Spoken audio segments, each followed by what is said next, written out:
Baik, langsung saja dimulai. Kami dari kelompok 12 membawakan tentang peran kepemimpinan transformasional dalam eksekusi strategi perusahaan yang beranggotakan dari Yosyan Data Firdaus, Novel Aji Dulama, dan Adela Mas. Langsung saja kita masuk ke kronologi kasus yang ada nih, seperti kasus Nokia. Jadi pada awalnya Nokia itu merupakan perusahaan kertas yang kemudian berkembang menjadi listrik, karet, dan kabel, yang mana dari 3 operasi ini melebur menjadi Nokia Corporation pada 1997, dan mereka masuk ke industri telekomunikasi melalui joint venture dengan Mobira, dengan Salora Oy yang menjadi Mobira Oy, di mana mereka masuk sejak tahun 1980. Kemudian pada 1992 atas dipimpin oleh Jerry Jorma Olila yang merupakan CEO Nokia pada tahun 1992 hingga tahun 2006 merilis Nokia 1011, yakni merupakan ponsel GS yang pertama yang diproduksi secara massal yang akan menjadi tonggak penting dalam teknologi GSM yang akan menjadi teknologi komunikasi global. Next. Kemudian pada tahun 2000 yang merupakan masa kemasan Nokia, di mana mereka melakukan dominasi pasar yang tinggi. Dominasi ini bersumber dari produk inovatif mereka, yakni fitur Bluetooth, Nokia 3210, kemudian GameSnap, dan desain yang unik. Namun pada 2006 mereka mulai kehilangan arah, terutama pada munculnya tren baru yakni smartphone, di mana OS atau operating system Symbian yang digunakan Nokia merupakan operating system yang sudah lama dan juga tertutup, tidak seperti Android yang terbuka ataupun Apple iOS dari Apple yang menarik. Next. Kemudian pada 2007 hingga 2010 dipimpin oleh Oli-Pekka Kalsbo, di mana Oli-Pekka Kalsbo ini menghadapi tantangan sebesar, di mana atas kedatangannya Apple dan juga Android. Setelah itu Oli-Pekka Kalsbo ini menghadapi masalah terutama pada internalnya sendiri. Ada masalah seperti konflik internal dan birokrasi. Bahkan Oli-Pekka Kalsbo ini lambat menghadapi tren atau mengganti OS-nya jadi Android, sehingga mereka mengalami ketertinggalan. Kemudian pada 2007 menikah dengan iPhone, Steve Jobs melakukan presentasi tentang iPhone dan mengatakan bahwa produk dari Nokia yaitu E62 dan juga produk atau Q dari Microsoft merupakan produk yang susah digunakan, tidak sebanding dengan iPhone yang merupakan smartphone cerdas dan mulai digunakan. Next. Kemudian orang penting selanjutnya itu Steve Ballmer yang merupakan menjadi CEO Microsoft yang akan memainkan peran penting dalam akuisisi divisi perangkat lunak Nokia pada 2013. Ini terjadi pada tahun 2007, di mana Steve Ballmer mengetahui Steve Jobs bahwa mengatakan iPhone itu terlalu mahal dan juga tidak sebagus Moto Q yang terlihat seperti ponsel bisnis. Next. Kemudian oleh CEO selanjutnya pada tahun 2010 hingga 2014 dipimpin oleh Stephen Elop. Stephen Elop ini digadang-gadang merupakan pemimpin yang baik dan akan membawa perubahan, di mana Stephen Elop sendiri awalnya bersumber dari Microsoft dan dia terkenal akan memo yang dikeluarkan itu Burning Platform, di mana dia mengatakan bahwa Nokia itu sedang dalam keadaan darurat dan harus lompat dari zona nyaman. Mungkin dia mengira ini adalah tindakan yang bagus, namun karyawan Nokia sendiri mengalami moralitas yang turun parah, bahkan mereka kehilangan semangat. Kemudian Stephen Elop ini mengambil langkah nekat dengan mengambil langkah besar bermitra eksklusif dengan Microsoft dan mengandalkan Windows Phone sambil dengan SPI Symbian. Akuisisi ini didukung oleh Stephen Ballmer tadi, di mana padahal Windows Phone ini belum matang dan belum berkembang, tidak seperti Android dan iOS yang sudah berkembang jauh. Kemudian akhirnya pada 2011 hingga 2013 pangsa pasar Nokia jatuh drastis hingga seri Lumia yang merupakan Windows Phone tidak mampu bersaing dengan iPhone. Dan pada September 2013 Nokia menjual divisi ponselnya kepada Microsoft, dan pada akhirnya 2014 resmi berakhir. Itu saja yang saya sampaikan oleh saya. Oh, saya lupa.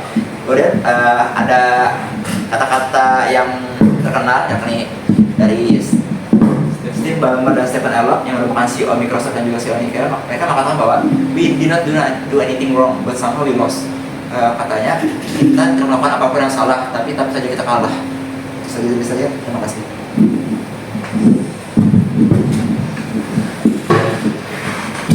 Oke, kita masuk ke materi yang kedua, yaitu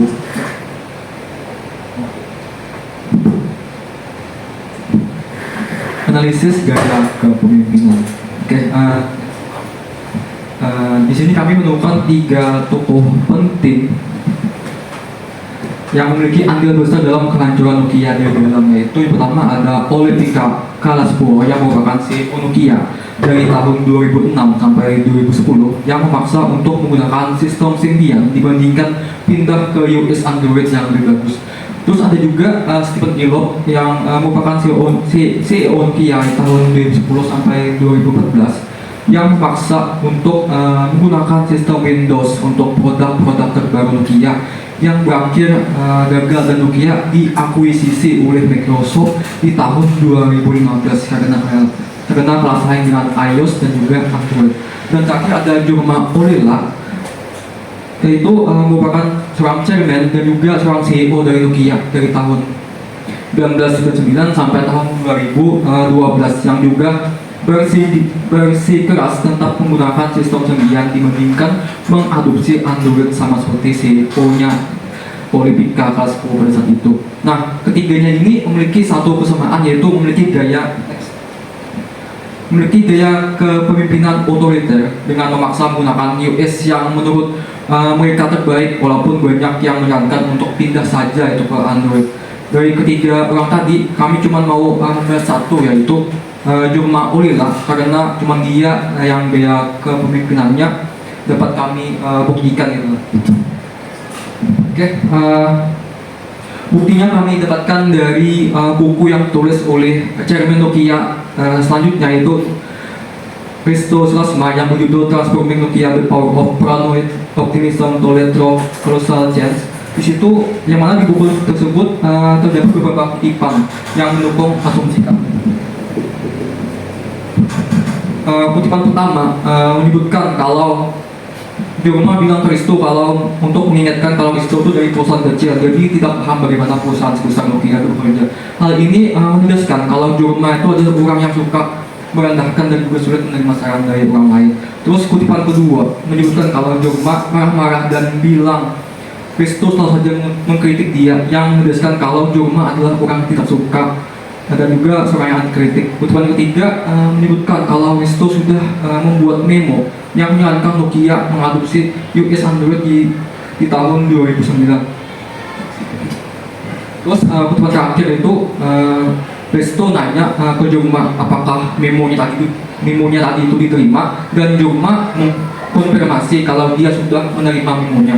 Namun Jorma tidak merespon apa-apa lagi, yang menandakan kalau Jorma menolak ide Risto untuk mengadopsi US tadi itu. Karena Jorma tadi gaya kepemimpinannya otoriter dan berakhir pada kegagalan Nokia, jadi muncul sebuah pertanyaan, apakah kepemimpinan otoriter itu selalu buruk? Jadi jawabannya tidak selalu, jadi tergantung siapa yang memimpin dan juga nilai apa yang dia punya. Karena banyak perusahaan-perusahaan lain yang dikenal memiliki pemimpinan otoriter, namun perusahaannya masih tetap sukses. Salah satunya adalah Apple yang memiliki founder sekaligus CEO seperti Steve Jobs yang dikenal otoriter, keras kepala, perfeksionis, selalu ikut campur ke hal yang kecil, anti kritik, namun perusahaannya sukses saja. Jadi muncul sebuah pertanyaan baru, apa yang membedakan Jorma dan Steve Jobs? Padahal mereka sama-sama otoriter, tapi perusahaan mereka memiliki nasib yang berbeda. Jadi ada satu hal yang dimiliki Steve Jobs yang tidak dimiliki oleh Jorma, yaitu Steve Jobs orangnya visioner. Selama beliau hidup, Apple banyak sekali menciptakan inovasi yang disukai oleh konsumen seperti iPhone, iPad, iPod, laptop Macintosh.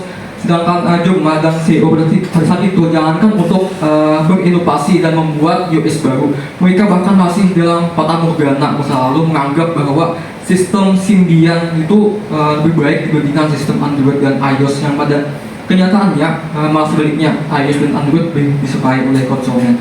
Oke, mungkin itu saja.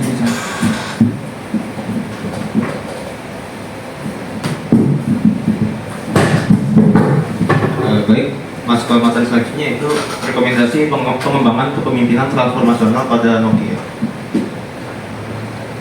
Di sini kami ada merumuskan 4 rekomendasi. Yang pertama itu pelatihan kepemimpinan transformasional dan coaching khusus. Yang kedua, umpan balik 360 derajat dan evaluasi berkelanjutan. Yang ketiga, transformasi proses pengambilan keputusan. Dan yang terakhir, pengumpulan dan insentif kepemimpinan kolaboratif.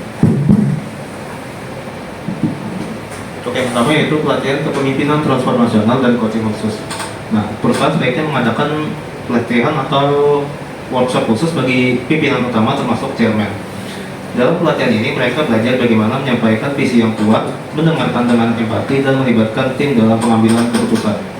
Setelah pelatihan mereka juga akan bimbing secara pribadi atau coaching khusus agar bisa mengenali kelemahan mereka sendiri. Misalnya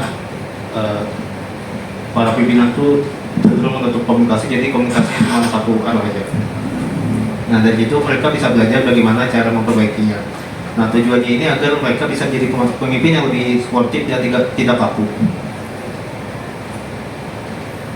Rekomendasi yang kedua itu umpan balik 360 derajat dan evaluasi berkelanjutan. Perusahaan perlu membuat sistem di mana semua karyawan itu bisa memberi penilaian secara anonim terhadap gaya kepemimpinan atasan mereka termasuk chairman tadi. Nah, penilaian ini mencakup hal-hal seperti keterbukaan, kepercayaan, dan cara pimpinan membuat keputusan. Hasilnya kemudian akan dibahas bersama seorang pelatih profesional agar pimpinan tahu apa yang perlu diperbaiki. Nah, evaluasi ini bisa saja dilakukan dalam periode tertentu, misalnya setiap 6 bulan sekali, agar perubahan itu bisa terus dipantau dan ditingkatkan. Yang ketiga yaitu transformasi proses pengambilan keputusan. Perusahaan sebaiknya mulai mengurangi cara kerja yang misalnya dari atas ke bawah tuh kayak keputusan itu tidak harus semuanya dari pimpinan, bisa saja dari bawahan. Nah, untuk proyek baru itu keputusan bisa dibuat bersama oleh tim dari berbagai divisi seperti R&D, pemasaran, dan keuangan. Pimpinan tetap memberi arahan umum, tapi detailnya dikerjakan bersama tim. Ini akan membuat karyawan merasa lebih dihargai dan termotivasi, serta mempercepat proses inovasi. Yang terakhir yaitu pengukuran dan insentif kepemimpinan kolaboratif. Nah, agar perubahan kepemimpinan ini berjalan konsisten, perusahaan perlu menetapkan ukuran keberhasilan. Misalnya, seberapa banyak ide dari karyawan bawah yang dilaksanakan dan apakah tingkat keterlibatan karyawan itu meningkat. Nah, jika pimpinan berhasil menunjukkan kepemimpinan yang lebih terbuka dan kolaboratif, mereka akan diberi penghargaan khusus, bonus, atau pengakuan publik. Misalnya disorot dalam buletin internal untuk memberi contoh positif. Ini penting agar semua pimpinan termotivasi untuk terus berkembang.